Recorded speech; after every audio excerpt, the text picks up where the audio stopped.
At the University of Rochester, every aspiring maker, healer, performer, and researcher has the power to make the world ever better. Whether you uncover breakthroughs in our laser lab, discover the next healthcare solution, further your artistry, or explore through research, you have the chance to make a profound impact, starting right now. Dive in today and find your better at rochester.edu/better. Welcome back, everybody. It's your time to Ed Up on the Ed Up Experience podcast, where we make education your business. This is Dr. Joe Salustio back with you in another episode. One of the first after Ellucian Live, where we had 6,000, I think, somewhere between 5,000 and 6,000 of our closest friends come together at Ellucian's annual conference, which obviously I work for Ellucian. For those of you who don't know, I'm the VP of Industry Engagement.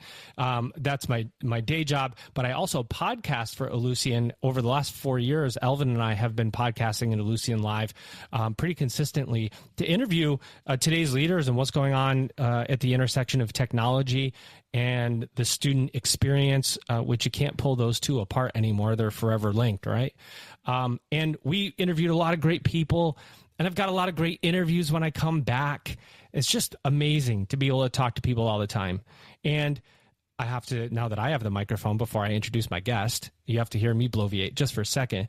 I want to remind the audience, because I keep doing it, if you listen to this podcast and you like to write, or have somebody on your leadership team who likes to write or type, you can type it. You don't have to write with a pencil and pen. And you want to write an article about what's happening at your campus. Maybe tell a good story, a new program, an enrollment growth, something that you think needs to be in an article format, and you don't want to go shop it around to the trade publications because maybe there's not an angle in it. Maybe it's just a good story. We want to publish it for EdUp Editorials. EdUp Editorials is a part of our website where we're publishing articles that our colleagues across higher education write when they have something that they want to say, and we push it out to our global audience. So that's EdUp Editorials. Submit us an article. You can find Elvin or I on LinkedIn and send it to us. You could send it to us via edupexperience.com. You could send it to edup@edupexperience.com. Virtually any combination of EdUp and Experience, we probably have the link or website to. So just get us the article and we'll put it out for you. And we both win that way. You get to tell your story. We get to promote it to the audiences, the EdUp audience. Okay, I'm going to take a breath now. That was a lot. Good thing I don't have to do a lot of talking. I just have to ask a question. But the guest has to do a lot of talking. And she's here. When I tell you that she is in a great mood, I don't think I'm overstating. She's got a beautiful smile on her face, ready to talk about higher education. Ladies and gentlemen, let me bring her in right now. She's Dr. Sarah Willie LeBreton. She's president at Smith College. Sarah, welcome to EdUp Mike. How are you? Thanks so much. I'm thrilled to be here. Well, I'm thrilled to have you here. So we're already winning. In fact, I think we could just stop the episode now, right? We're thrilled. I want to level set because whenever we have somebody come on to talk about their college, we always assume there's somebody out there that hasn't heard of this college or that college. So Smith College, paint the picture for us. Where are you located? Who do you serve? And how do you serve them? Thanks for the question, Joe. We are a small liberal arts college in Western Massachusetts. And although we are small, we have about 2,500 undergraduates. We're the largest women's liberal arts college in the country. We were founded in 1871 and opened our doors in 1875. And so this year we're celebrating our 150th anniversary. We were the first women's college to have an engineering program, and that was founded in 2000. We have an open curriculum, and we draw from all across the country and all across the world. Currently, we have students from about 68 different countries. So we really look and increasingly looking like the United States. About 2/3 of our students are financially aided. About a fifth of our students have Pell Grants, and we're really a diverse place. People come from all backgrounds, all religions, all 50 states, and about a third of our students identify as American students of color. amazing. That's a lot. See, I told you I was going to hit a cool button when you said something good. When you go over that, if you're a listener here at the EdUp Experience, one thing that may stand out is when you said open curriculum. There's probably somebody that goes, what does that mean exactly when you say open curriculum? Yeah. So when most of us went to college, those people who are listening who've gone to college, you have to take required courses. And most colleges say, we'd like you to take some core courses. We'd like you to make sure you take courses in the sciences, the social sciences, and the humanities. At Smith, we don't require you to take courses in any of those divisions. We have those divisions, but we really leave it up to students. The only required course they have to take is a writing intensive course because we know how important writing is in the post-college world. So students are really encouraged to explore and to take things that they might never have thought of taking before.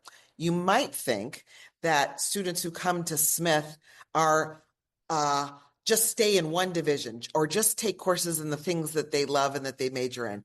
But that's not the case. Students take courses all across the curriculum. And that was surprising to me when I arrived. Epic. There's a really interesting argument that's happening around higher education right now. You probably know it because you're in it.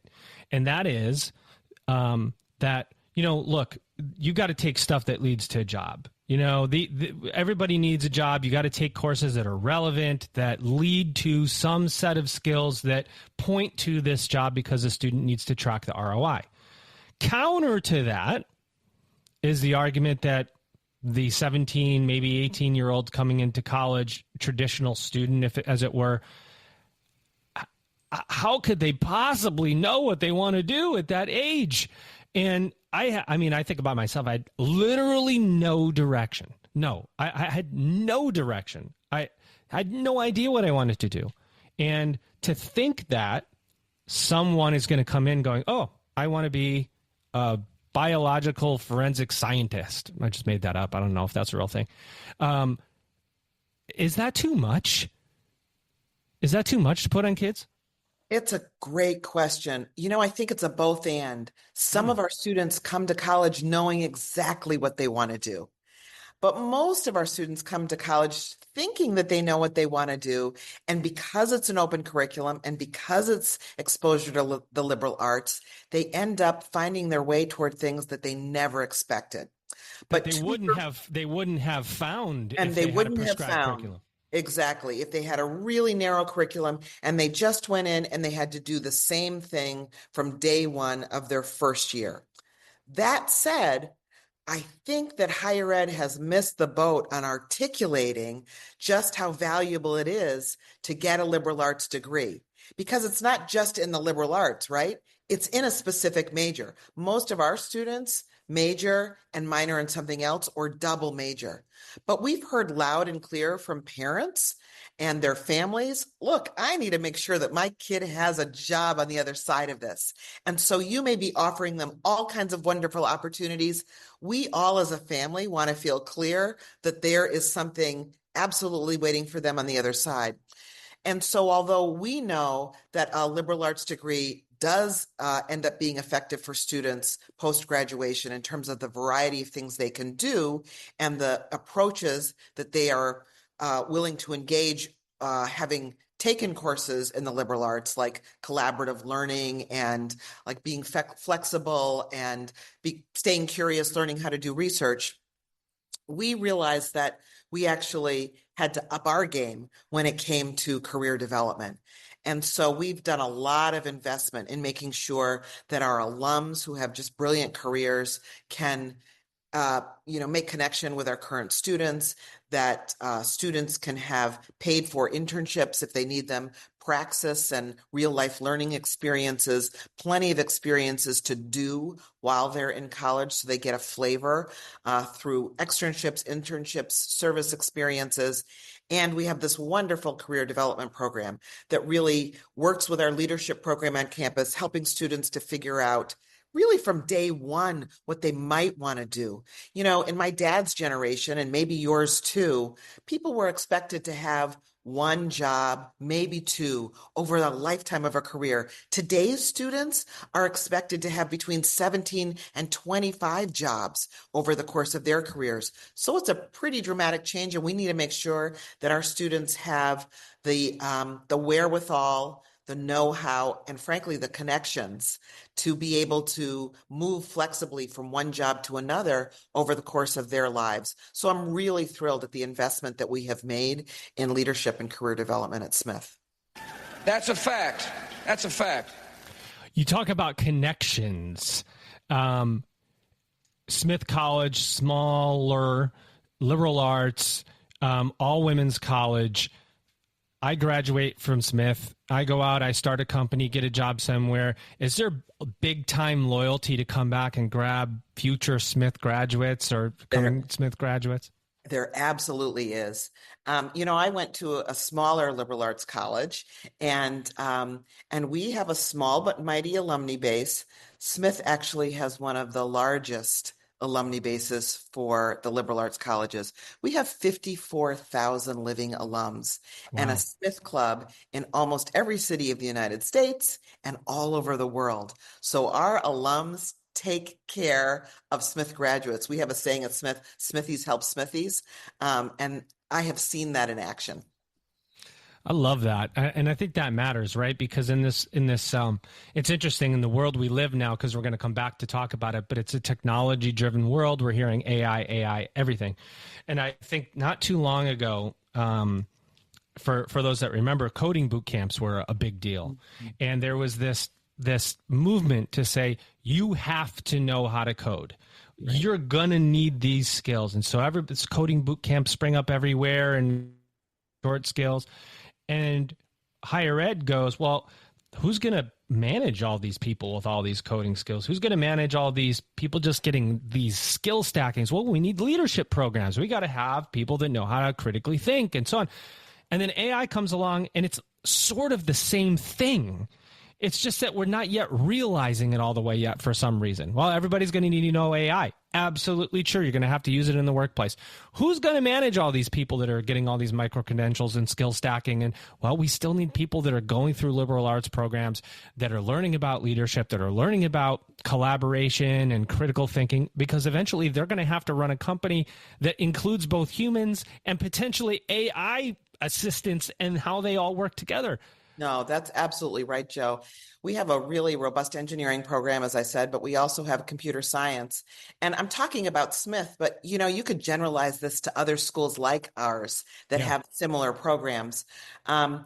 We want our students not only to know the nuts and bolts of engineering and computer science and mathematics, we want them to also have studied the ethics in our philosophy department, right? So that they're creating AI that reflects the kinds of values that we all want to see. We don't want AI to be doing nefarious things and to be running our lives. We want to be in charge as humans of running AI and of managing people in a way that feels good to them. And there are all kinds of ideas about how to manage people well and what it means to be collaborative in leadership.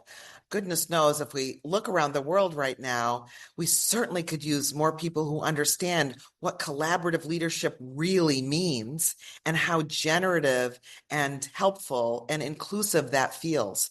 So we want our students to be at the top of their game in terms of being ready for industry, being ready for graduate and professional school, but also being ready to listen well, to collaborate well, to see the talent that's around them wherever they land in their jobs, and to nurture that talent in the way that they've been nurtured.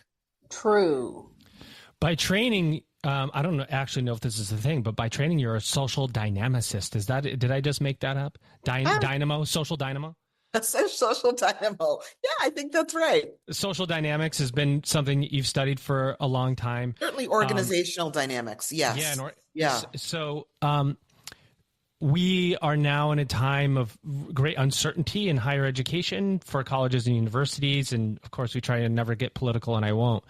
The question, though, is what is the effect on students right now? Is there some kind of ripple effect to that uncertainty, Department of Ed, DC, all this stuff going on that is hitting students? Is it reverberating back to you? Is it quiet? Is it loud? Can you give us a sense of how things are on campus? Absolutely. And I think we can stay out of politics and still just describe what's happening on campuses. That's right. And it is different on different campuses, right? I have a very politically engaged campus. They read the newspaper, they listen to the news, they take their studies very seriously. They engage in lots of serious conversations with each other, with the faculty, with the staff, with me. We encourage that. We encourage debate. We encourage viewpoint diversity, as well as all the other kinds of really important social diversity that exists at Smith. And I think there's anxiety. There's anxiety. We have probably 15% of our student body are international students. Oh, it's just wonderful what they bring to the campus and then what they get from being on campus and from being part of this American experiment, and seeing what it means to be at a place like Smith and in the United States and soaking up the ideas that we have about democracy and about voting and every voice counting. So there's anxiety on their part. I think there's anxiety on the part of a lot of our students who have different minoritized identities. Among students who are financially aided, will we still have Pell Grants? Will there still be federal student loans? So I do think that there's anxiety. It's shown up on our campus with a kind of quiet that isn't always here. Our students share their voices when they're frustrated, and I think there's some concern. If I really speak out, is this still the democratic space where freedom of expression and academic freedom are valued? So I think there's some concern about that. But people are pretty much leaning in to what is best about this school, which is a place where folks can read and write and study. And here on campus, we're assuring everybody that academic freedom is our hallmark, that a diversity of opinions and experiences contributes to the production of knowledge and actually to the consumption of knowledge. But yeah, I think there's some anxiety about what the future holds. What does it look like for you for your leadership here during this time? Have you had to adjust, adapt? Are you, that's a complicated question. How do you keep everybody focused on the goal? This is a question I've been asking a lot of the presidents I interview because I think it's a question of the time. Yeah. We had mental health. Mental health still sort of persists, but during the COVID years, mental health was it. And the question was, how are you dealing with this giant issue of mental health? Over the last 6 months or so, the big question is, how do you stay focused on the goals of the institution without letting the disruption around you sort of take over the mind of everybody, while keep eyes on the prize, which is prepared grads? At the University of Rochester, every aspiring maker, healer, performer, and researcher has the power to make the world ever better. Whether you uncover breakthroughs in our laser lab, discover the next healthcare solution, further your artistry, or explore through research, you have the chance to make a profound impact, starting right now. Dive in today and find your better at rochester.edu/better. Yeah, that's an excellent question. I actually think we're still coming out of COVID. We are. Yeah, you're totally right. So especially for young people, that was a really disruptive moment. And most of our students are coming out of it, but that's still with us. The fact that everybody carries around in their hands a full computer, right, that is frankly addictive, that's still with us. We're still figuring out how to deal with that. And then we have this disruption where higher education has kind of been in the crosshairs. And so we have that too. I think the thing that we're focusing on right now is good communication with each other, commitment to each other. And really, our mission as a residential college requires that we continually think about what it means to live and learn in community. And we have to remind ourselves of that it demands a mutual respect that sometimes maybe on a campus that has more commuters, you don't have to practice all the time. You don't see people in the evenings at the libraries. You don't eat 3 meals a day with them. But here, 95% of our students live on campus. And so we really have to practice what it means living together and respecting each other all the time. So that does give us some opportunities to practice this. But I do think that we're figuring it out as we go, right? As any small community, from the smallest community, right, of a couple to a large community like a nation, we're figuring it out as we go. And we are deeply committed to the belief that we each have the right to have the opinions that we do, to voice those opinions, and we have a responsibility to respect each other's opinions.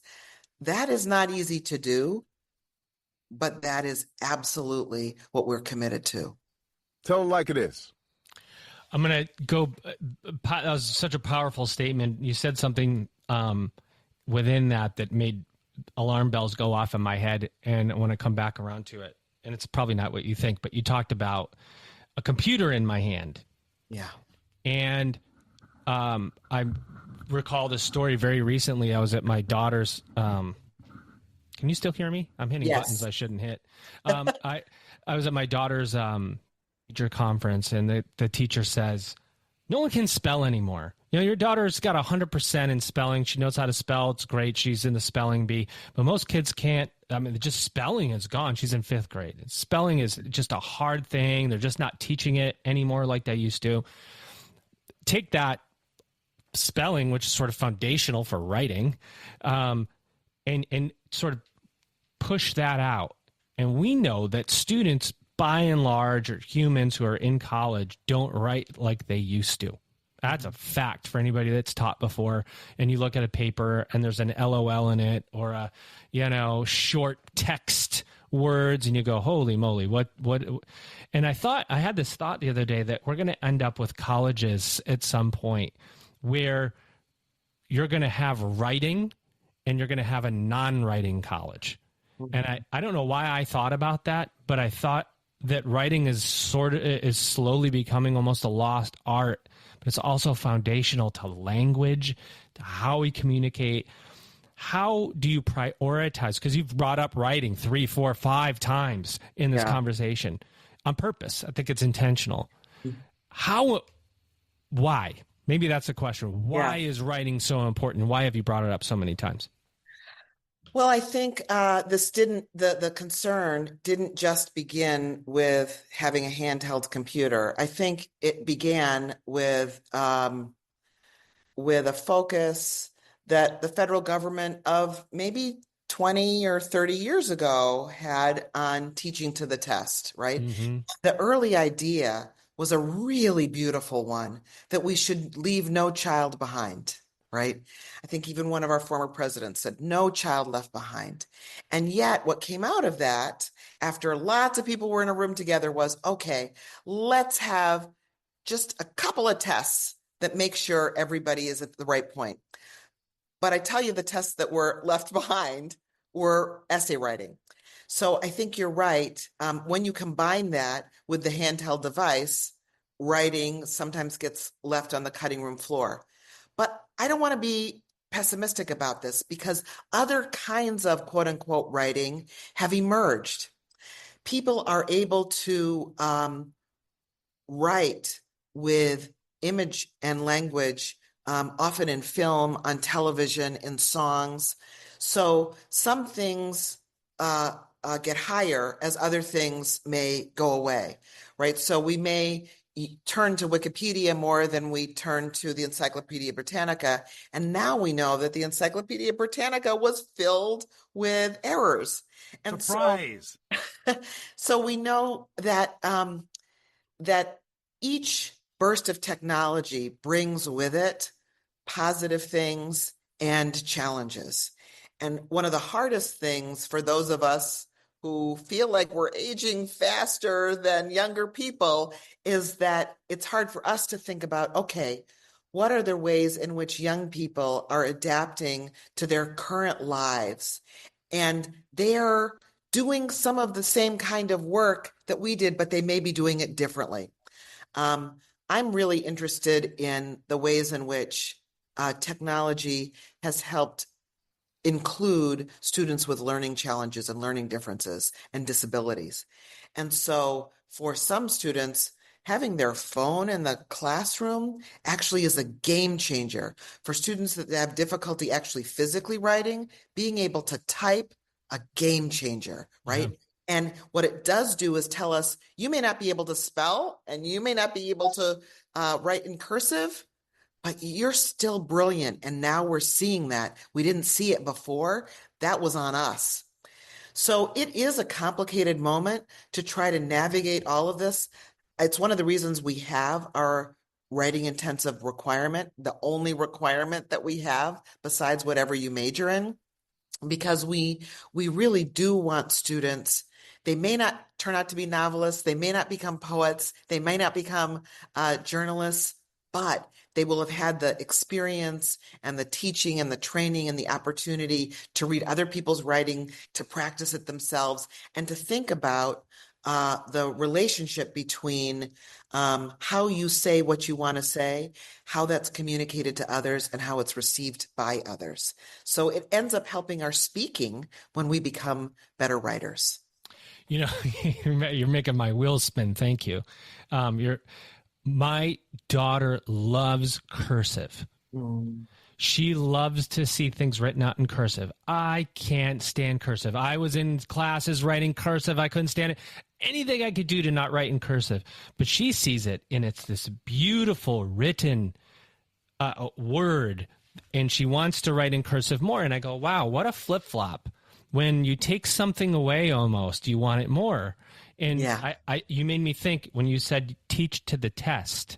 Yeah. Coming back all the way around to one of the first things we said, I hope it's not just educate to the job that becomes some look back 20 years from now where we go, remember that time when we just educated to the job and now we're starting to critically think again. And it's institutions like Smith College that we're saying, write, think, explore. I think that's just not talked about enough in this world we're living in higher ed. And that's why I do these interviews, because it's like we can't forget that part of the journey, as much as some of us don't want to admit, is self-exploration as we're entering college. We have to figure out what the heck we're good at and what we want to do.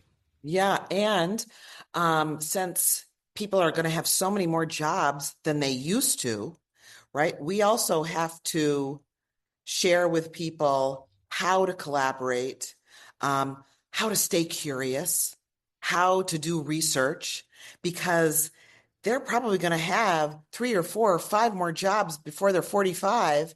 And we want them to be successful regardless of what that job is.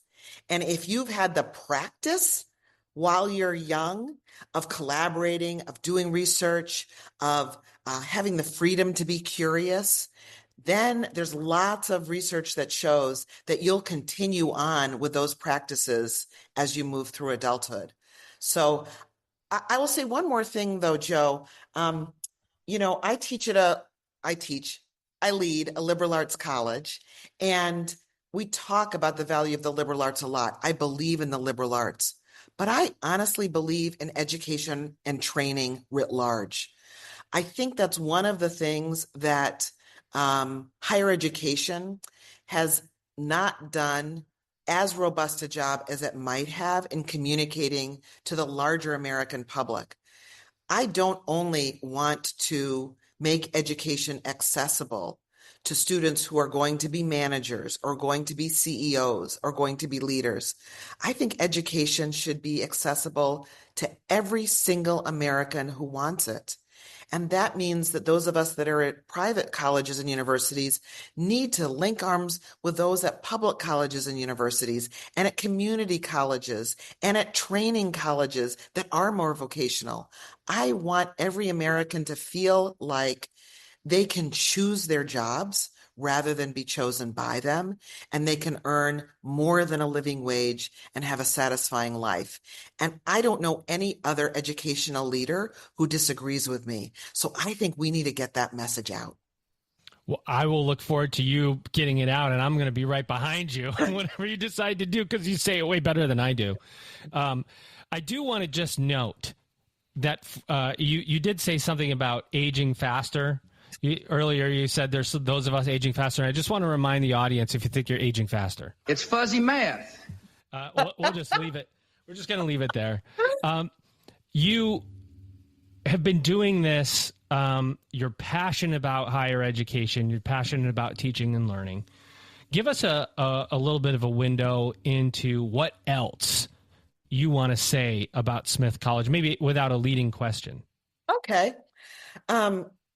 I feel like I won the lottery when I was asked to be the president of Smith. And I think I felt that way because the more I learned about Smith, the more I learned how serious the college was, the faculty and the staff, about nurturing a next generation of leaders. But I found out so many cool things about the college. I found out that Julia Child went here. I found out that Gloria Steinem went here. I found out that former Ambassador April Foley went here, that Yolanda King went here, that we have so many people, that Barbara Bush went here and Nancy Reagan went here. And I'm saying all this because we've graduated women who had all kinds of political views and had all kinds of careers, and yet went on to be leaders. And that is very cool to me. We're also the home of women's basketball. The first women's basketball game was played here, and Smithy designed the game for women. And recently, our basketball team has made it to the Final Four of Division III for the last couple of years, and I'm very proud of that. But I guess I think, there's so many good things about Smith. We have a low student faculty ratio, which means many small classes where students really get to work with professors in a way that sometimes at the big universities you don't. You work with TAs. Nothing wrong with that. It's just we're very, very proud of what we offer here. And at a lot of colleges and universities, it's hard to find your way through the 4 years.